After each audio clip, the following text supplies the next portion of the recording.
The night had already dissolved into silence when the last of the gathering faded away. Laughter, footsteps, and faint voices drifted into nothingness, leaving me stranded in a pocket of emptiness. I glanced at my watch. The glowing hands pointed sharply to 2 a.m. Time seemed heavier at this hour, as if the world itself were holding its breath. I pulled my jacket tighter around me and stepped out into the night. My path home was not the usual lit highway, nor a crowded street buzzing with life. No, my road cut through the heart of a forest, a place wrapped in shadows and silence. A place that carried memories I had tried, in vain, to forget. The trees stood like silent guards on either side of the narrow road, their crooked branches clawing at the sky. The air smelled of damp earth and old leaves. Every step I took echoed louder than it should have, and the emptiness magnified the sound of my breathing. I was utterly, terrifyingly alone. But it wasn't the loneliness that unsettled me. It was the memory.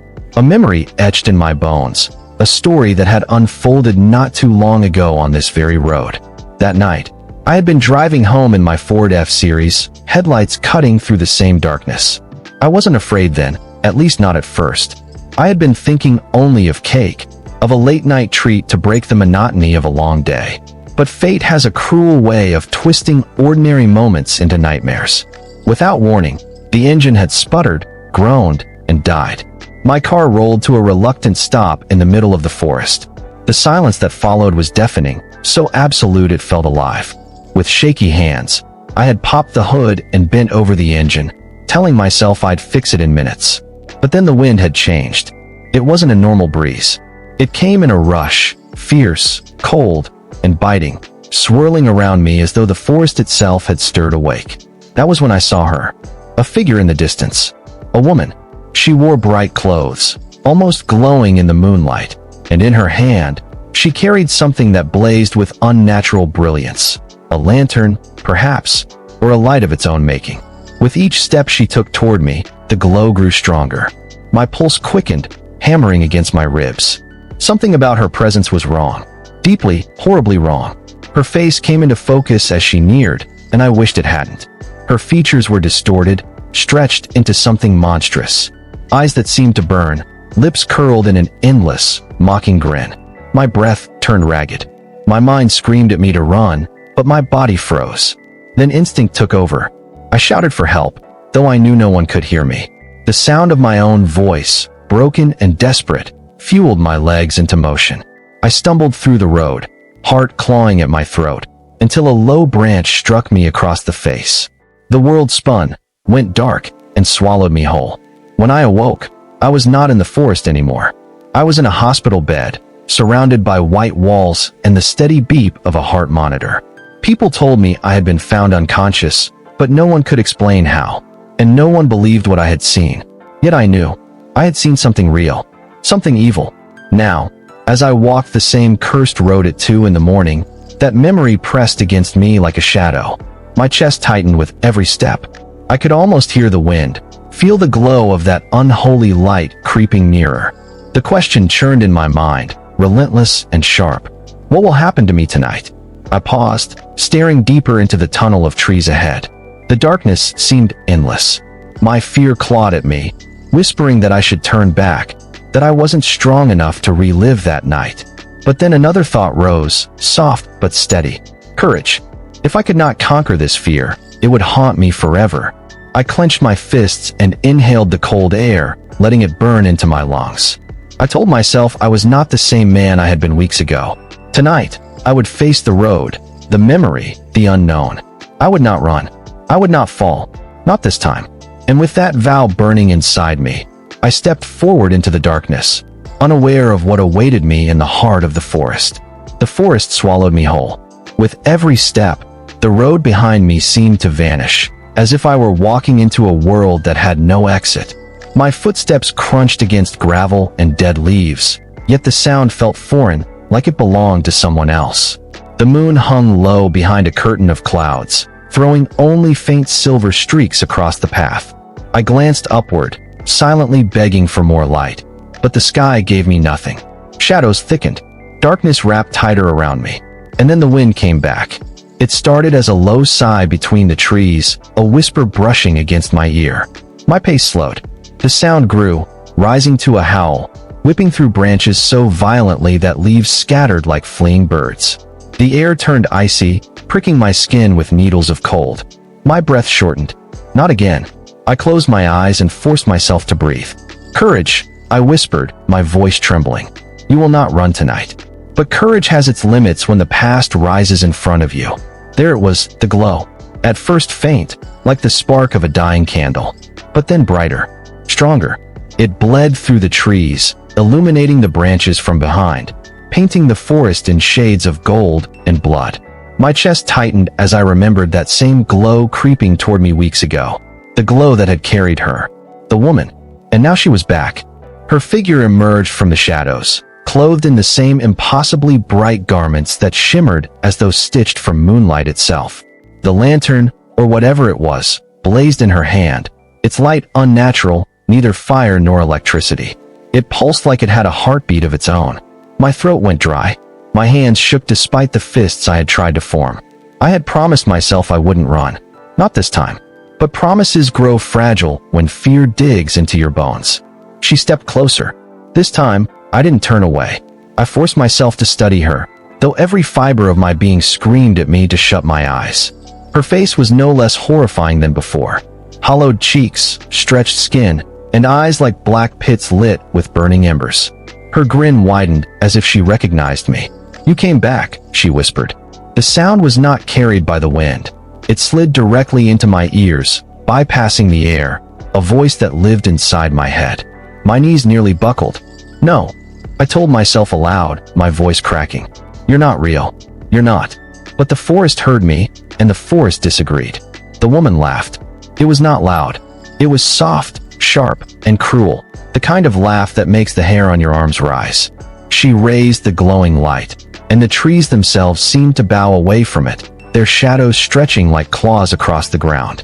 For a moment, I was the same man I had been weeks ago, helpless, terrified, drowning in panic. My heart pounded like a drum in my skull. But then something inside me shifted. I remembered the hospital bed, the questions I had faced, the disbelief in people's eyes when I told them what I had seen. I remembered the helplessness of not being believed, of being dismissed as someone who had only dreamed a nightmare. And I remembered the choice I had made when I stepped onto this road tonight. I straightened my back. "Not this time," I said louder now. The woman stopped walking. Her head tilted unnaturally to the side, like a bird studying prey. The glow pulsed in her hand, brighter, hotter. "You think courage will save you?" she hissed, her words echoing through my skull. My fears surged, but I gritted my teeth. "I think courage will save me from you." The forest fell silent. The wind froze mid-whisper. Even the leaves seemed to hold their breath. Her grin faltered. Only for a second, but I saw it. I saw her confidence crack. And that was when I knew. Fear fed her, but courage weakened her. I clenched my fists tighter and took a step forward. "I will not run," I said. My voice was trembling, but it was mine. Stronger than the whispers. Stronger than her. The woman hissed again, the sound like steam escaping a kettle. The glow in her hand flared, flooding the road with violent light. My eyes burned, but I didn't look away. This was not just a fight for survival. It was a test. The test of whether I truly believed in the strength I claimed to carry. And in that moment, I understood. Tonight was not about the woman, or even the forest. Tonight was about me. The glow in her hand swelled like a star on the verge of explosion. My vision blurred, but I refused to close my eyes. If I shut them, I knew I would never open them again. The woman tilted her head further, almost upside down now, and began to step closer. Her feet didn't touch the ground. They hovered just above it, gliding forward with a slowness that made every second unbearable. I forced myself to stand still. My heart was begging me to run, but I tightened every muscle, commanding my body to obey only me. "You are weaker than you think," her voice coiled through my head. "You are nothing but fear wrapped in flesh." I laughed, not because I found her words funny, but because the sound of my own defiance filled the silence she tried to own. "Fear is flesh," I said through clenched teeth. "But courage is the soul, and I still have mine." Her face twisted. For the first time, her grin faltered into a snarl. The wind came alive again, harder, stronger than before. Branches whipped violently, some snapping off and crashing onto the road. The ground trembled under my feet, and the air turned sharp, carrying the metallic sting of blood though none was spilled. I staggered but didn't fall. She wanted me on my knees. She wanted my fear to kneel before her. "You resist because you think of men," she hissed. "Men who built empires of steel and glass. But they are not here. They will not save you." She was right. Elon Musk, Jeff Bezos, Gates, Buffett, they weren't here. But their stories were. Their willpower was. And that was enough. "They don't need to save me," I said, louder, steadier. "Because they proved a truth you will never understand. Self-belief is a weapon stronger than fear." The glow in her hand flickered, dimming for a breath before surging again. She shrieked, a sound that split the forest like glass shattering. The trees bent backward as though bowing to her rage. Shadows lunged at me like living creatures, wrapping around my legs, my arms, pulling me toward her. For a moment, I almost lost. The shadows were cold, like death's fingers tightening on my throat. My body shook violently as the air was sucked from my lungs. But then memory. I remembered lying in that hospital bed, staring at the white ceiling, asking myself if I would ever walk through life without fear again. I remembered the humiliation of being dismissed, the weight of silence when no one believed me. That pain became fire. With a roar that surprised even me, I stomped forward, dragging the shadows with me. "You don't own me," I shouted. "I own myself." The shadows recoiled as if burned. The woman staggered backward, her glow faltering again. Her eyes widened, not in triumph this time, but in shock. You are not supposed to fight me," she whispered, her voice trembling with something I hadn't expected, fear. That was it. The crack in her armor. The glow dimmed further, flickering like a dying flame. The wind fell silent, branches hanging limp. For the first time, the forest seemed to listen not to her, but to me. I took another step forward. "Yes," I said, my voice calm now, strong. "You feed on fear, but I feed on hope, and hope will always outlive you." She screamed. The glow shattered, bursting into sparks that flew into the trees and vanished. Her form flickered, twisting in and out of existence, like smoke caught in a storm. The forest trembled once more, but this time, it was not against me. It was against her, and I stood there, refusing to flinch. The test was not over yet, but I had just learned the most important truth. She could be beaten. The forest seemed to lean in around me, as though holding its breath, waiting for what came next. The woman's glow had weakened, but she was not gone. Her form flickered, unstable, yet her eyes still burned like coals pressed into a skull. "You think you've won," she rasped, her voice jagged as broken glass. "But this road does not forgive. This forest does not let go." Her words struck me like blows, but I didn't retreat. My chest rose and fell, steady now, my fear melted into resolve. "No," I said, stepping closer. "It's not the road or the forest. It's you. You're the curse." The shadows that had once clawed at me now slithered back toward her, wrapping around her arms and waist. But instead of strengthening her, they seemed to choke her, tightening with each pulse of her fading light. She screamed again, louder than before, the sound shaking loose 1,000 leaves from the trees above. Her face twisted, stretching unnaturally, skin tearing into gashes that revealed nothing but emptiness beneath. And then, her voice softened. "You remind me of him." I froze. "Who?" Her head tilted, and for the first time, I saw something beyond the horror, a flicker of sorrow. "The one who built this road. The man who swore he'd conquer the dark. But he did not. He fed me instead." My stomach tightened. The road, built not by chance, but by a man who had fallen to her. Maybe every traveler who had feared, who had panicked, had only fed her more. She was no ghost of flesh. She was fear itself, wearing the mask of a woman. And tonight, she had expected to feed again. But I wasn't food anymore. "You live because people run," I said, the words sharp as steel. "Because they surrender. But I won't." I stepped into the circle of her fading glow. The air stung my skin, but I stood tall. My shadow collided with hers, pushing it back. Her form convulsed, flickering harder. "You will regret this," she hissed, her voice splitting into 1,000 echoes. "Fear always returns." "Then I'll keep facing it," I shot back. Again and again. until you starve. The wind howled in one final burst, shaking the forest like a storm. Her glow cracked, bursting apart into shards of light that scattered into the trees. She shrieked, her body tearing into ribbons of smoke and flame, until nothing but ashes floated in the air. And then, silence. The forest stood still. The branches stopped trembling. The air grew warm, almost gentle. For the first time in years, maybe decades, the road through the forest was just a road. I sank to my knees, my chest heaving, sweat dripping from my brow. I had faced her. I had faced my fear. And I had not only survived, I had conquered. The ground beneath me pulsed softly, almost like a heartbeat, then went quiet. The forest exhaled, as though it, too, had been freed from her grip. I looked at my hands, still trembling, but no longer from panic. They trembled from power, from the realization of what I had just done. And then, the thought came. If fear was the enemy, then courage wasn't just survival. Courage was victory. I stood, brushing dirt from my jeans, and faced the road ahead. The horizon was still wrapped in night, but it no longer felt suffocating. It felt open, endless, mine. I walked forward, each step lighter than the last, my mind burning with a new certainty. The forest had tested me, and I had passed. The road stretched ahead, endless and quiet, but now it no longer felt like a graveyard of shadows. It was just asphalt, dirt, and trees, ordinary things that no longer held power over me. I walked, my body tired but my spirit electrified, every step echoing louder than the silence itself. For the first time in weeks, the memory of that night with the broken truck and the glowing woman didn't choke me. It didn't own me.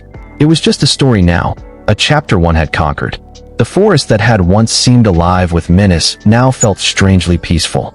Crickets chirped, leaves rustled gently. Even the moon, which had hidden behind thick clouds all night, broke free and poured silver light across the road, as if to say, "You did it." And then I realized the truth. The woman had never been my real enemy. My enemy had been fear itself. Fear had worn her face, her bright clothes, her wicked grin.